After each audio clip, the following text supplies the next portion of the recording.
Hello and welcome to the War Room. I've already finished editing the episodes from the last session, and it's still several days until the next session, but I wanted to talk about a few things, and especially what happened last session, what's happened in the few days since. Although there might be some additional developments between now and the upcoming session, I think they're not going to be too major compared to what's already been done. So going into the last session, our plan, that is me, Austria, and Russia, and possibly Japan, our plan was to attack Italy. And the moment I was able to start building troops and the capitulation ended, I started pumping out optimized assault stacks. So this is 8 guards, 2 hussars, 2 engineers, and 8 artillery. And this is a stack composition I mentioned in my From Zero to Hero video. And I mentioned it's one that I've never used before because I never really saw the need. Well, I figured if there was ever a need, this was it, because it's late game and it's going to be probably a great war. And basically we just had to punch through. That was our top priority. So I put everything I had into making these assault stacks. And I think the final count was I had about 480,000 troops in these assault stacks. Now obviously this meant that I didn't have as many artillery stacks to put mobilized troops into, but I thought I'd be okay with that trade-off. If I needed to, I could swap out for mobilized troops and so on. And I ended up doing that later, but anyway, that's beside the point. So during the session, I lined up lots of troops along this line behind the Austrian front. The idea was the second Austria declared war, they'd call me in, I'd march through the Austrian lines and basically be the assault front against Italy. And obviously they have troops that are cut off here in Istria, they'd have troops cut off elsewhere. My goal was to do as much damage as quickly as possible, to advance as quickly as possible, and then let Austria clean up behind me. Unfortunately for us, Lembley didn't want to finish the session, which meant basically minutes before we were ready to attack, he became protected, which really kind of sucked. So it completely changed our plans. So that is, we had all these troops ready to go, all these assault troops, and then no one to throw them at. Now, in theory, when we attacked Italy, France would have also come in, and we would have a fairly substantial front to invade into. Whether the UK joined or not, it's anyone's guess. Spain, in theory, might have joined our side, but who knows. The fact is, we had a really good strategy for going after Italy, because at least our primary war goal would have been completely unreinforceable. But with Italy out of the picture, that meant we had to change things up. So we had all these troops ready to go and basically nowhere to use them. Now, obviously we couldn't use them on India again because we saw how well that worked last time, so the idea was, okay, well, we'll invade France and take Alsace-Lorraine. And if it goes well, we might add some more, and if not, then they'll surrender and get capitulated, right? Because if we attack France, UK is going to join, this becomes a great war, and if we win, basically we capitulate them, and hey, we've cut down the UK, right? So there's our goal. We have sort of an indirect way to get at the UK. And depending on how long the war dragged on and what sort of war goals were added and whatnot, I mean, we had the possibility of Spain adding states on France here down below. Obviously Netherlands was looking at Picardy, I believe this is. But since Italy was protected and unable to join the war on either side, and basically they were just brain dead for the session, it meant that this was, in theory, a pretty safe war. And especially since we had all the same troops, all the troops that were geared up and ready to go for Italy, but against a potentially weaker target, because this was Icarus's France. So we got all of our troops lined up, maxed out our forces, lined up everything as perfectly as we could for such an invasion. And I should also mention that part of our strategy for the assault on both France and Italy was the element of surprise. And you'll notice that none of us on the attacking side mobilized until after war had been declared. That is, we didn't want to mobilize and alert the enemy that anything was coming, because if we mobilize, obviously they mobilize, then they start lining up their troops, and then we've got just more of a headache, right? But if we attack immediately, then hopefully we can break through before all those mobilized troops show up and start reinforcing. So that was kind of the second part of our strategy there. Now, unfortunately, France mobilized before the war even started, and that's because they had plans for going after Greece. Because basically we encouraged Greece to be a little shit and, break free from his sphere and seize the means of production and all this other stuff, and basically just kind of be a dick to France, which is fine. But France was threatening to declare war on Greece, and it was just about to finish justifying a CB. But as you might know, if you're at war with someone and they're justifying a CB, the CB just goes away.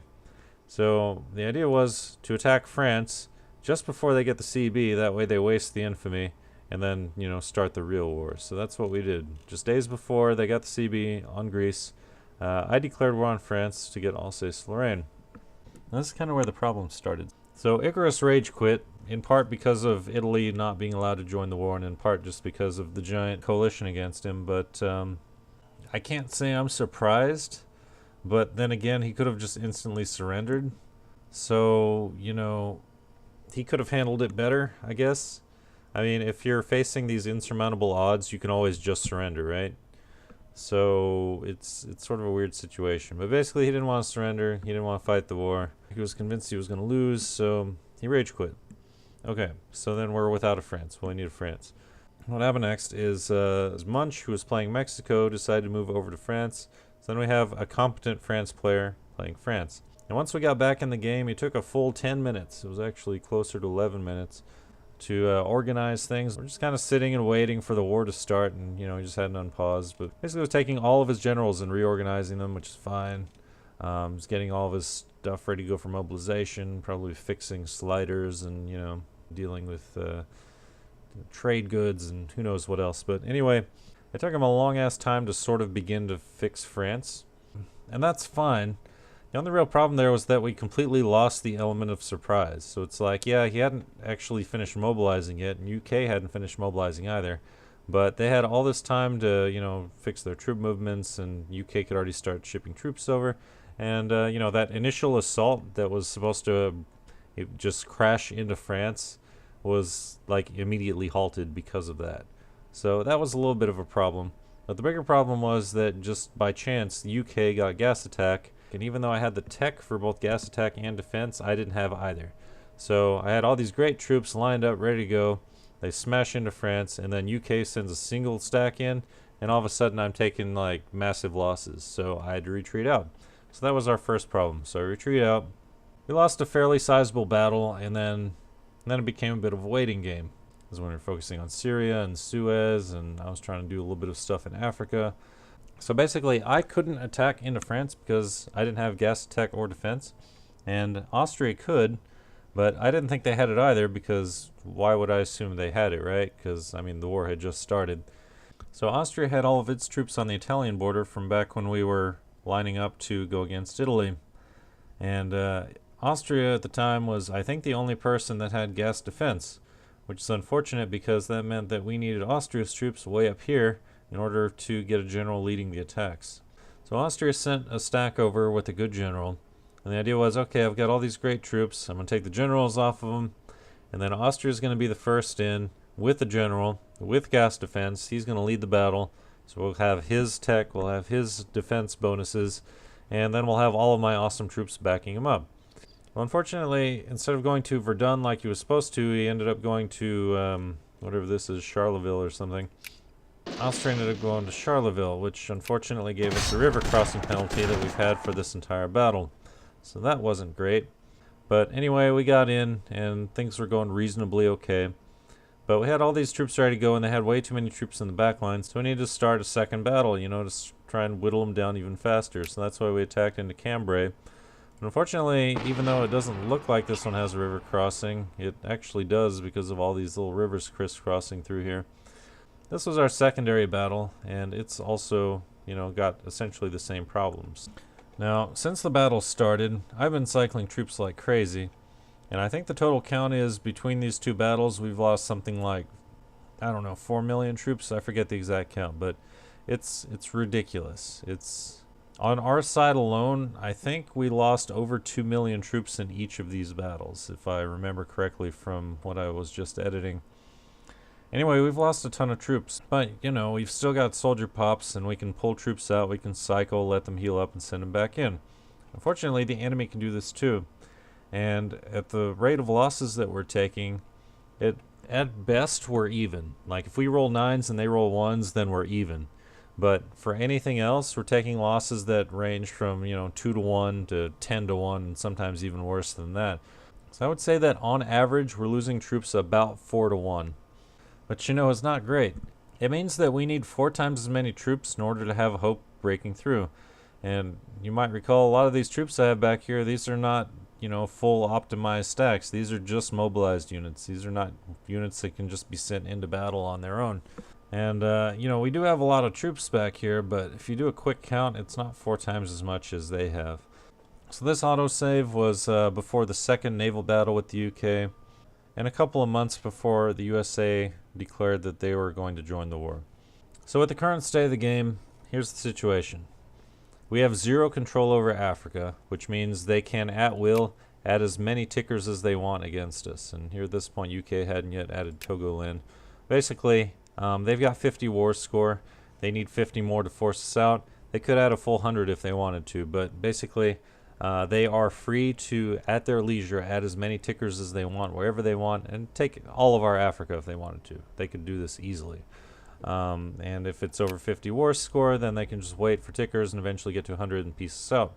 Or they could add a full 100 with tickers and piece us out quicker.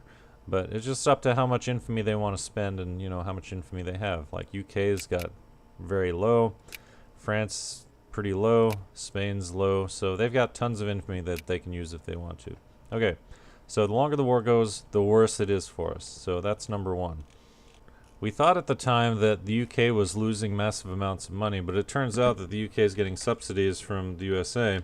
So UK's got tons of money. It's got way more money than we've got, actually. So trying to starve the UK out with resources and money is simply not going to work. That's just because the USA is supporting the UK. Go figure. So again, the longer the war goes, the worse it is. So there are two possible ways this war can end in our favor. Number one is we win either of these two battles and then we push through. And even if we just win one of these battles, it would in theory give them so much war exhaustion and give us such a high score that they could never get battles in their favor again. They would essentially need 150% worth of tickers in order to piece us out if we won both of these. Because there's really no other way. They would have to force pieces out by occupations and tickers, which is not very easy. Okay, so number one would be to push through, which means that the absolute worst thing is to retreat out of either of these battles, because if we do, it's game over, right? Because we have no tickers. We have 0 tickers at all. There's no way we can win. The second possibility is that because I got really lucky against the UK's Navy, there's a possibility of a backdoor invasion. So I've got a number of transports over here. You know, it's not many, but it's something. I could have basically blockaded the Straits of Dover and started funneling troops over to Ireland or something, or Scotland or wherever, you know, basically all around the British Isles. And with all of the UK's troops over in France, this would have been pretty much undefended, and I could have, in theory, slowly occupied them and, you know, forced them out of the war that way. That would have allowed me to add tickers on Ireland or Scotland or wherever. And, you know, this one little stack, obviously the UK would have had to shift troops back, which would weaken the front, and this is sort of the trade-off. But, you know, before the session ended, we didn't know all that. We didn't know what was up here. I couldn't send my ship out because I didn't know if this was all that the UK had. And we learned about Italy's situation. Basically, this is knowledge that we got between sessions. But, you know, this is the situation. So I won the battle against the UK's Navy, but UK's building a lot more ships. I'm building some ships. They're building better ships. So if this were to go to round 3, I would probably lose. And it would mean that any troops I have over here would be trapped and might get stack wiped when all of these troops come over to deal with them. So that's a problem too. So that's best case scenario, the two different ways that we could possibly win. But unfortunately, the USA decided he wanted to join. Now, with the USA in the equation, we can't possibly win. I mean, if we had every allied troop available up here, ready to go, including Russia's mobilized troops, we could probably wear down these units and break through. Once the USA starts shipping troops over, you know, this is impossible. USA's got 274 brigades, hasn't even mobilized yet.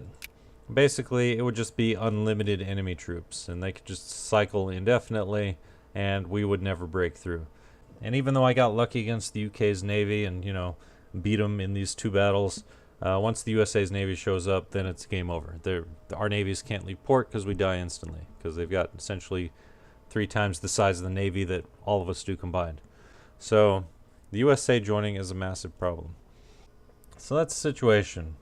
We went from a war that looked like it was going to be a likely stomp to a possible stalemate to a likely loss to an almost definite loss. And the longer it's gone, the worse the outlook has become, and now it's completely unwinnable. So the only question is, do we lose sooner or do we lose later? Now, I've talked with Austria, and I've talked with Russia, and I've talked with Japan a bit, and, you know, looking at the prospects, and it's like, this was our chance to take down the UK. And not to kill the UK, but just to slightly weaken the UK, because even if they had surrendered instantly like we sort of expected they would do. They would have been cut down to size, but the UK would still have all of its land, would still have 66 million troops, would still have India, would still have Africa. It's just for the time being they would be a bit weaker. We would have time to build up and mount something more meaningful against the UK and presumably USA. So this was our chance, and it failed. So since that didn't happen, and we haven't beaten the UK, there are only two real possible outcomes from this war. Number one is that we try and get off as lightly as possible and then rebuild and do what we can. And essentially we continue the campaign and see where it goes. And the other possibility is that we fight the war, it becomes the last war of the campaign, and we just ride this train straight to hell as our countries fall apart. And that was the option that we were initially favoring, because as far as me, Russia, and Austria are concerned, I mean, we've already lost the campaign. The fact that the UK and USA have helped each other so much basically means that they're unbeatable. And, as continental powers, I've got a decent navy, but Austria has no navy, Russia has no navy. The only person that can kind of sort of compete is Japan. But even if all of us got our navies together, we still probably couldn't compete with USA and UK together, especially if they got backing of Spain and France. So it's like, okay, you guys win. Oh, hey, don't forget Italy, because Italy's on their side too. Anyway, at first we didn't really see any point in continuing, so it's just like, okay, let's just get this over as quick as possible. So no surrender, we're going to fight this to the end. You're going to have to 100% us, and basically our countries are going to fall apart, right?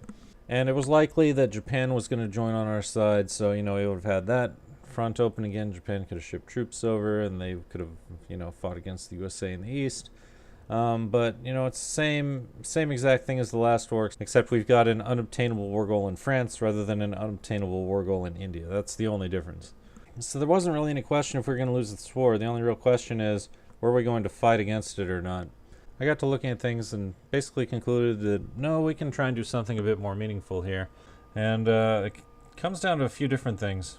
Now, before the session, I got a message from the UK that maybe we could ally and go to war with the USA. Now, it didn't end up happening because our plan all along was to attack Italy. And we assumed that the UK was going to defend Italy, so obviously we couldn't ally with the UK to attack USA while simultaneously attacking Italy, right? That would have actually been better for us. The second thing is there's been a lot of role-playing between these two sessions, and it's all been from the USA.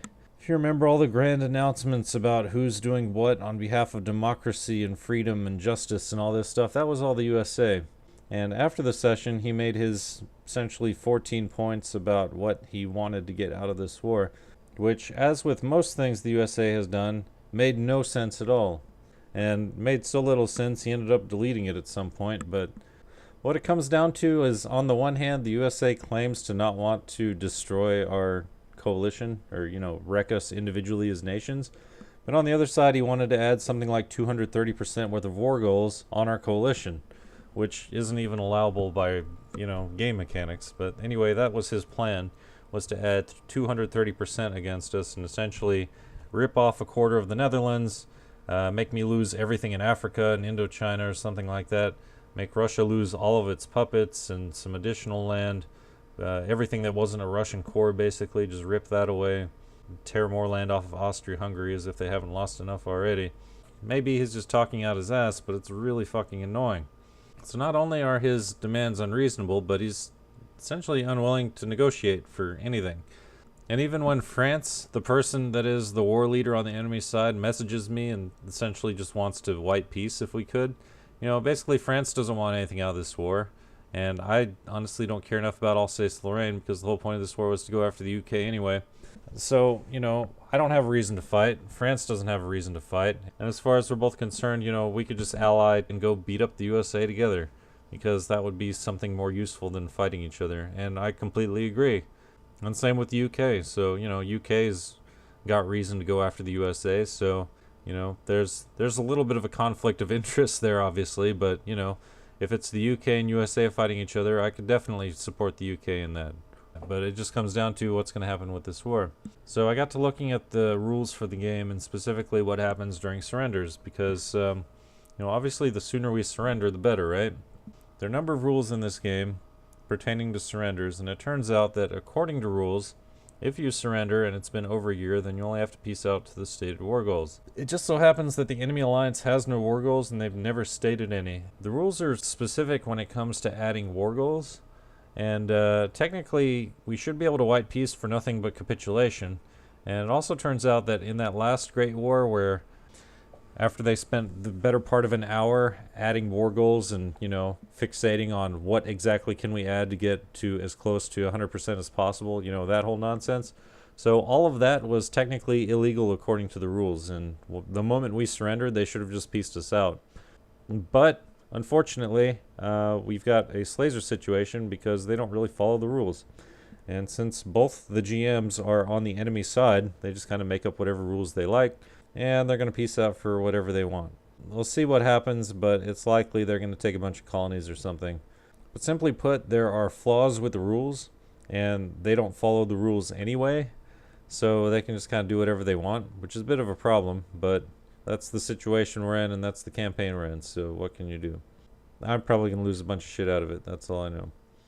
Anyway, we have announced our surrender on the forums, and although this autosave is not the correct date, it is less than 3 months since the day that the USA declared its intent to join the war, and I checked this when I was editing the video. So USA cannot join the war, neither can Grand Colombia, and neither can Brazil. So that means the only people that can possibly get anything out of this war are UK, France, and Spain. And although technically they should get nothing, they are going to add stuff and then they'll peace out. And then after that, obviously our whole side will be cut down to size because of the capitulation. And then after that, we'll see what happens. Italy's truce with Austria-Hungary ends in a little less than a year from the time we're going to continue from. So it does mean that while Austria is cut down to size, Italy can potentially attack Austria-Hungary and try to take a bunch of land off of them, but obviously I'll be down there trying to defend. Now I have truces with France, which means France can't try and attack me. They also don't have cores on me. Really, no one has cores on me, so no one's going to have a CB to attack me. So no one can really do anything to me, which is good, but I also don't have a reason to do anything to anyone else. So as far as Europe goes, I think we're pretty much set for what the game's going to look like. So the real question is, what wars can we hop into after this? I would love to go kill the USA because, at this point, either the UK or the USA is going to win the game. USA thinks that this score is what determines what wins the game, and I completely disagree. I think the player that has the greatest impact and control over the game at the end of the game is the player who wins the game. And as it stands right now, regardless of how much industrial score USA might have, that winner is clearly the UK.